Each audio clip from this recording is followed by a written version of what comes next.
আসসালামু আলাইকুম। আপনারা সকলেই জানেন আজ সন্ধ্যা ৬টা নাগাদ বাংলাদেশের স্বাধীনতা সার্বভৌমত্বের প্রতীক জুলাই জজবার প্রাণ বাংলাদেশের জনতার কণ্ঠস্বর শহীদ শরীফ ওসমান হাদিকে হজরত শাহজালাল আন্তর্জাতিক বিমানবন্দরে আনা হয়েছে।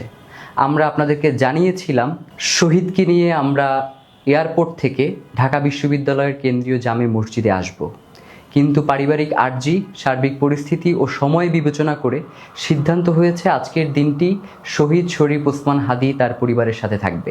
আপনারা দেখেছেন ওসমান হাদি গুলিবিদ্ধ হওয়ার পর থেকেই বেশ কিছু কুচক্রী মহল তারা পুরো দেশব্যাপী ষড়যন্ত্র করার চেষ্টা করছে, স্যাবোটেজ করছে, এবং একই সাথে দেশি বিদেশি ষড়যন্ত্রকারীরা তারা চেষ্টা করছে বাংলাদেশের জনগণের এই যে স্বতঃস্ফূর্ত অংশগ্রহণ এটাকে যাতে কোনোভাবেই প্রতিষ্ঠা হতে না দেয়া যায় এবং এই যে জনগণের যে ইনসাফের লড়াই সেটাকে স্তিমিত করে দেয়া যায় তার লক্ষ্যে তারা আপ্রাণ চেষ্টা চালিয়ে যাচ্ছে।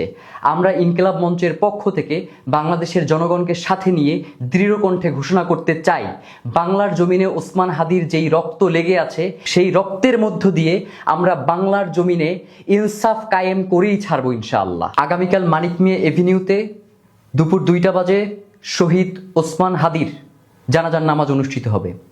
আপনাদের সবাইকে, বাংলাদেশের স্বাধীনতাকামী জনতাকে শহীদ শরীফ ওসমান হাদির জানাজায় অংশগ্রহণ করবার জন্য আমরা অনুরোধ করছি এবং একই সাথে আমরা ঘোষণা করতে চাই জানাজার পূর্বে আমরা ইনকিলাব মঞ্চ এবং তার পরিবারের পক্ষ থেকে আপনাদেরকে শহীদ ওসমান হাদির রক্তের বদলা আমরা কিভাবে আদায় করে নিব তার পরিষ্কার বিবৃতি আপনাদের সামনে উপস্থাপন করব।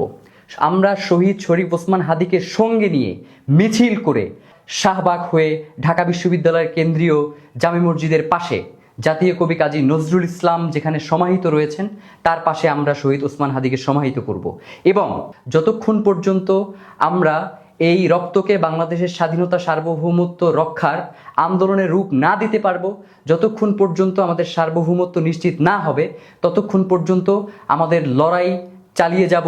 বাংলাদেশ জিন্দাবাদ, ইনকিলাব জিন্দাবাদ।